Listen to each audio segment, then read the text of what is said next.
Hello students, मैं doctor Neelam, associate professor, Banwarilal Jindal college Tosham. आज का ये हमारा लेक्चर बीए 4th सेमेस्टर के स्टूडेंट्स के लिए है। स्टूडेंट्स, कल हमने चर्चा की कि विश्व के विभिन्न देशों में जो नागरिक अधिकार नागरिकों को दिए गए हैं उसमें जीवन के अधिकार का क्या अर्थ है। आज हम इसमें चर्चा करेंगे स्वतंत्रता का अधिकार। जो आधुनिक प्रजातंत्रीय युग है, स्वतंत्रता का अधिकार एक मौलिक अधिकार इसमें माना गया है कि इसके बिना व्यक्ति के व्यक्तित्व का विकास कभी भी नहीं हो सकता। जीवन का अधिकार स्वतंत्रता के अधिकार के बिना अधूरा है। लेकिन यहाँ ये बात भी बतानी आवश्यक है कि पूर्ण स्वतंत्रता, जिसका अर्थ होता है प्रत्येक प्रकार की मनमानी, स्वेच्छाचारिता, ऐसी स्वतंत्रता कभी भी नहीं दी जा सकती। यदि पूर्ण स्वतंत्रता दे दी जाए तो जो सामाजिक जीवन है वो अस्त व्यस्त हो जाएगा और मानव सभ्यता का विकास भी रुक जाएगा।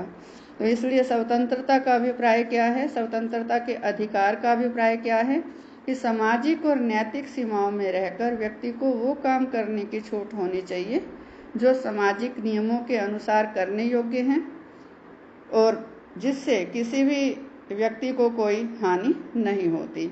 माने सभी अपनी अपनी सीमाओं में रहकर उस अधिकार का प्रयोग करें और दूसरे की स्वतंत्रता का भी उतना ही मान करें जितना कि अपनी स्वतंत्रता का वो करते हैं। तो स्वतंत्रता के अधिकार में मुख्य रूप से कई तरह की स्वतंत्रताएं आ जाती हैं। फर्स्ट है इसमें व्यक्तिगत स्वतंत्रता का अधिकार। इसमें मुख्य रूप से जो व्यक्तिगत स्वतंत्रता का अधिकार है, ये लगभग हर देश के संविधान में इसे मौलिक अधिकार के रूप में शामिल किया गया है। व्यक्तिगत स्वतंत्रता का अर्थ यह है कि व्यक्ति स्वतंत्र रूप से अपने जीवन का निर्वाह कर सके। कोई भी सरकारी अधिकारी या कोई भी संस्था उसके इस अधिकार को गैर कानूनी तरीके से छीन नहीं सकती। संविधान या साधारण कानून के द्वारा जो स्वतंत्रताएं या अधिकार व्यक्ति को प्राप्त हैं उनका वह स्वतंत्र रूप से उपभोग कर सके।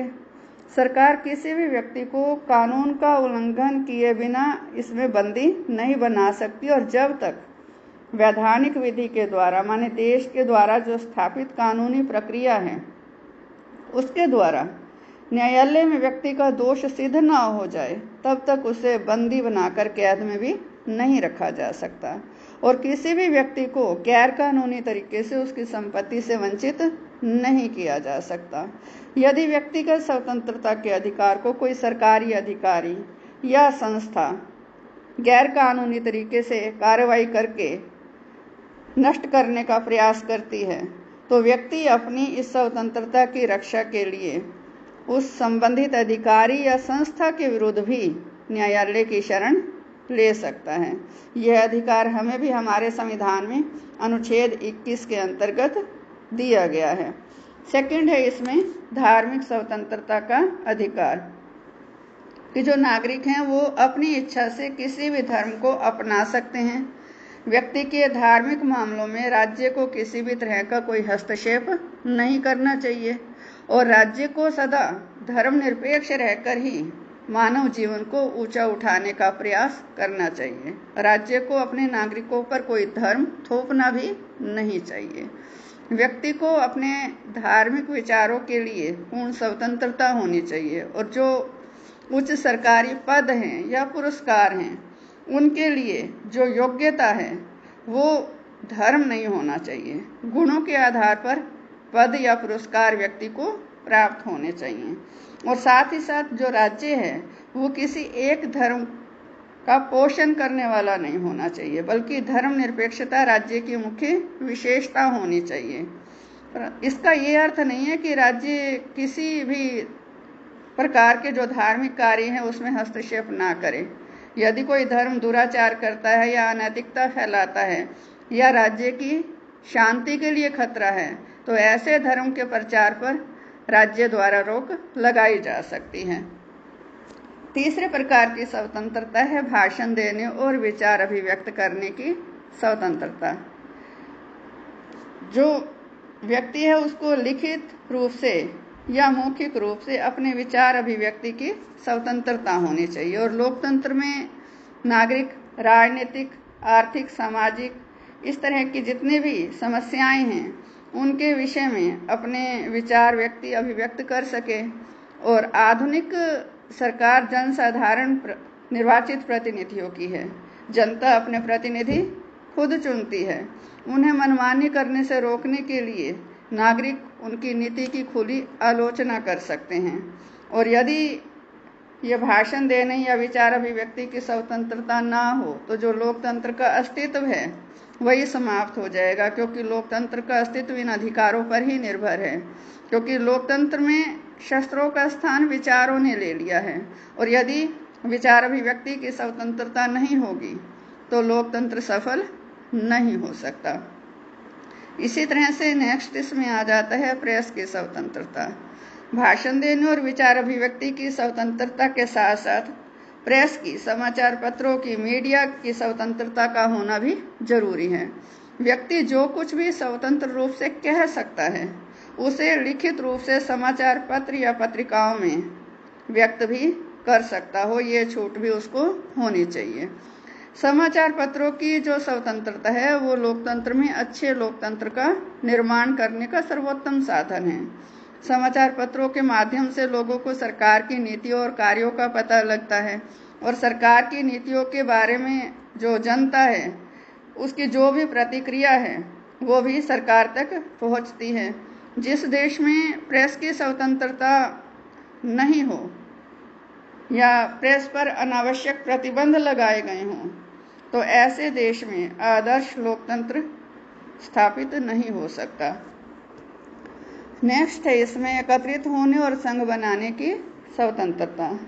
लोकतंत्र में स्वतंत्रता के अधिकार के साथ साथ व्यक्तियों को एकत्रित होने और संघ बनाने का अधिकार भी प्राप्त होता है।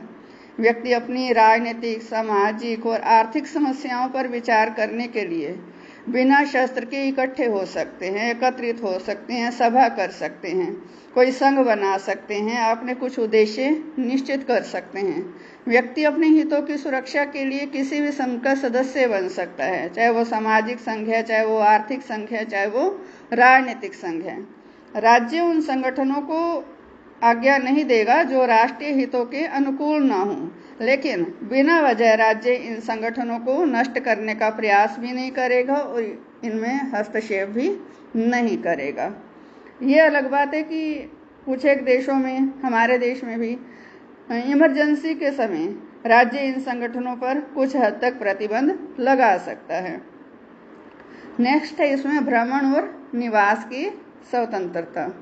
नागरिकों को अपनी इच्छा से देश के किसी भी भाग में निवास करने की छूट होती है।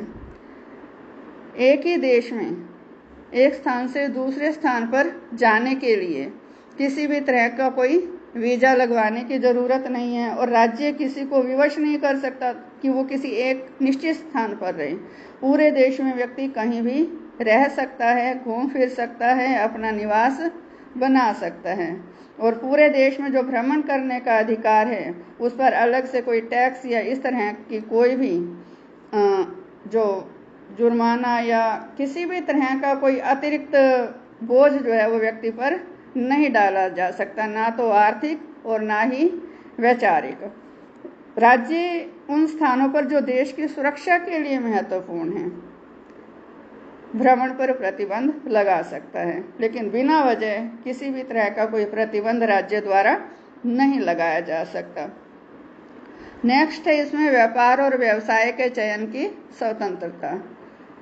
अपने लिए जीविकोपार्जन करना, अपनी कुछ न कुछ कमाई का साधन होना, ये व्यक्ति अपनी इच्छा से कोई भी कमाई का साधन अपनाना, ये व्यक्ति की व्यक्तिगत आवश्यकता है।